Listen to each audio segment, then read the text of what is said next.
After that letter, I went on vacation to see family in Seattle, where I had a great time, especially going to Scarecrow Video, the best video store in the world. They have just about everything ever put to tape and or disc. While I was there, I finally saw Time Flight and Planet of Fire, which are not at my local video stores or on my brother's tapes, as well as the 1968 film Inspector Clouseau. Yes, the one with Alan Arkin instead of Peter Sellers, but Anthony was in it, and I would sit through anything just to see him. I wrote about this, and unfortunately, I made the mistake for asking for more anecdotes, namely about the producer, especially if he had anything nice to say about J&T at all. I was still operating on hippie Care Bear levels of naivete. Dear Astrid, I am glad you enjoyed Washington State. I went there once and got ripped off at a con. To answer your question, one producer who impressed me was Terry Nation. I met him at 2 cons in the States. He was a brilliant, kind gentleman with talent and integrity. He created the Daleks and he created Blake's 7. Why I sing his praises is because he never once, not once, tried to make money by abusing his power and getting his actors ripped off at cons, either the US or the UK. Now that's the sort of BBC producer I salute. He's in heaven now, I've no doubt about that. At the end of his life, he lived in Pacific Palisades, California. Yours, etc., AA. Well, I got the message and never pushed the subject again. I feel terrible about it, though. Instead, I should have been asking what his favorite music, films, and TV were so I would know what tastes we had in common. Regret, regret, regret. He also enclosed a clipping from some TV listings for the BBC One series Strange, with Tom Baker as a blind priest. The picture's pretty freaky, so I'm gonna do a countdown so I don't jump scare you.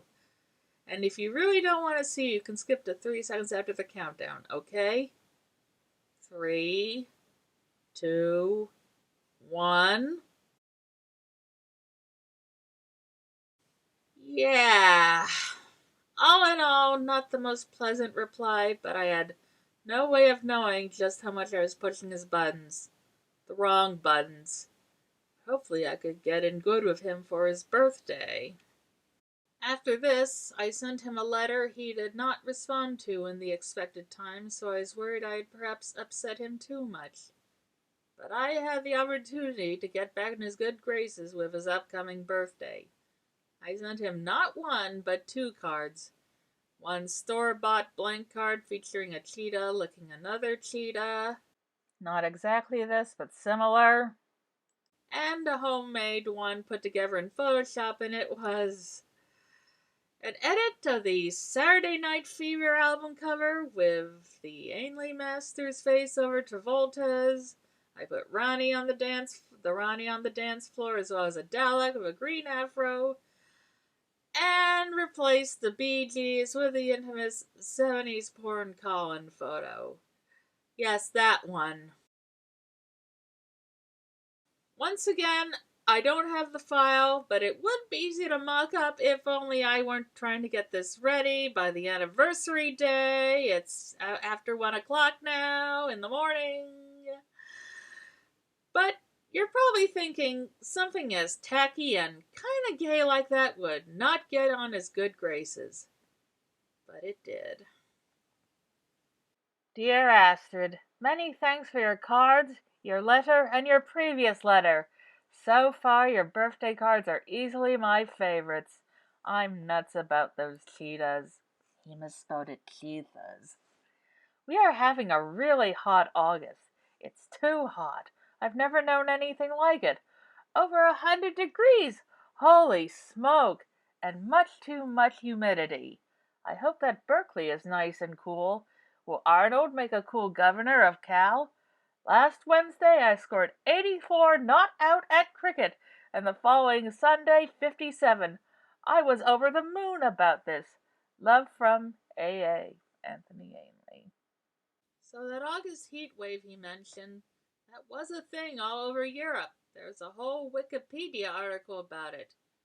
You can watch UK news reports about it. And people died. But all I could think about then was Anthony with his shirt off. I don't care how old he was, in my head he would always be fine. It's terrible to admit, but it's true. Also, I'd like to thank him for translating Celsius to Fahrenheit for my American brain. Probably he's done that before.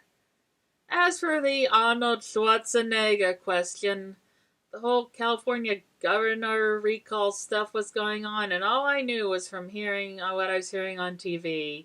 And I already knew I didn't like Republicans, but I thought I heard him say he was for gay rights, so I put that in the letter, but I must have misheard or he flip-flopped. Go figure. I didn't want to get too political, though. That's one of those things one tries to avoid with these sorts of correspondences. Well, the important thing is I was back in the Master's good graces. But I had other roles on my mind besides the Master. One of my other favorite credits for Anthony Ainley is the horror film Blood on Satan's Claw, where he plays Reverend Fallowfield, a genuinely devout priest who in one scene is seduced, or almost seduced, by the leader of the satanic cult of what are supposed to be children? Angel Blake, played by Linda Hayden, who looks kind of like I did, only better, stripping naked in front of him. I love this scene and goddamn wish she got him. Angel Blake was my role model. I should also add, though, that Linda Hayden was 17 at the time. Well, that's the 70s for you. But this did not bother me back then in the slightest, however, for obvious reasons. I really did want to know what he remembered of that movie, so, wink wink, nudge nudge, I asked about the film. Dear Astrid, this is me in cabaret mode at a con. Playing with Linda H., working with Linda H. in Blood on Satan's Claw was terrific fun, and I got paid too. It was one of my favorite jobs of all time. Our heat wave is over, and it's now quite chilly. Love from Anthony. Yeah. Now, at the time reading this, I was so excited just thinking about him playing with her. But now I have to say, with all honesty, I don't think he was being serious. I listened to the DVD commentary for the film. He isn't even talked about much, but I have not heard or read about Linda Hayden saying anything, and I really don't think he was actually at that level of perverted. But back then I hoped he was, even though now I know I shouldn't have. But that's why I was pushing at that in my letter. I probably shouldn't have. But neither of us saw the great societal shift about teenage girls that was to come. And he didn't have to see it. But I did, and now I have to do damage control for the both of us. But from all I can see and hear, he was just making a rather now tasteless joke that I was prodding at in the first place. Oh yeah, and he sent another autograph trading card, not even of him. But it's sweet that he did. Also, I dressed as Angel Blake for Halloween that year. Kids at school thought I was a Klan member. Do you see a fucking pointy hood? Maybe I should have put fake blood on it. Well, anyway. Well, the 40th anniversary of Doctor Who was still a couple months away, but I was ready to make some tributes and send them to Anthony. And I actually have them, thanks to having put them on DeviantArt in 2007. First is this montage with promo shots I found amusing, mostly. Plus the Ronnie and the Master up there in a sort of Team Rocket setup. And then this other montage of screenshots that look very askew out of context. Yes, I put him right there on purpose. I also wrote a poem which unfortunately is lost, but I know it ended rhymed Daleks with bollocks. Dear Astrid, I greatly enjoyed your letter and poem and pictures.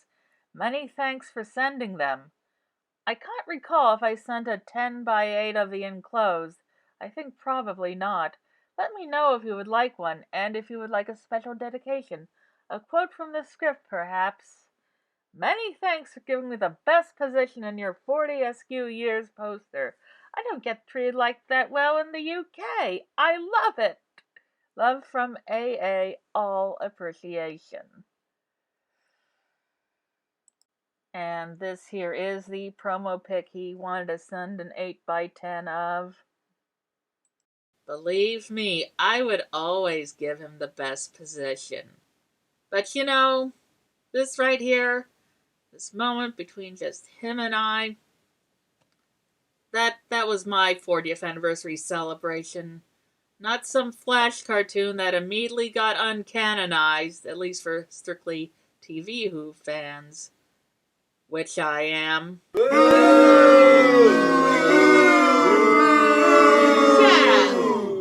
I have my reasons. And I did say yes to the picture, but rather than trying to think of a nice dedication, I wanted him to put a badge on J&T now that I knew how he really felt. Another regret. Well, I got the picture. Here it is. I didn't want to have to dismantle the frame to get at it, but as you can see, I did not get the dedication I asked for, but that's probably for the best. Here's what he had to say. Dear Astrid, I hope you won't mind, but I've not put the producer's name on the picture in case it gives you bad luck. Every good wish, AA. It was a very nice thing for him to do. Unfortunately, I got bad luck anyway. And so did he. But oh yes, he also sent me a newspaper clipping about the return of Doctor Who. And it is too big and unwieldy for me to scan. But fortunately, the Doctor Who Cuttings Archive had no problem, so I'll use theirs.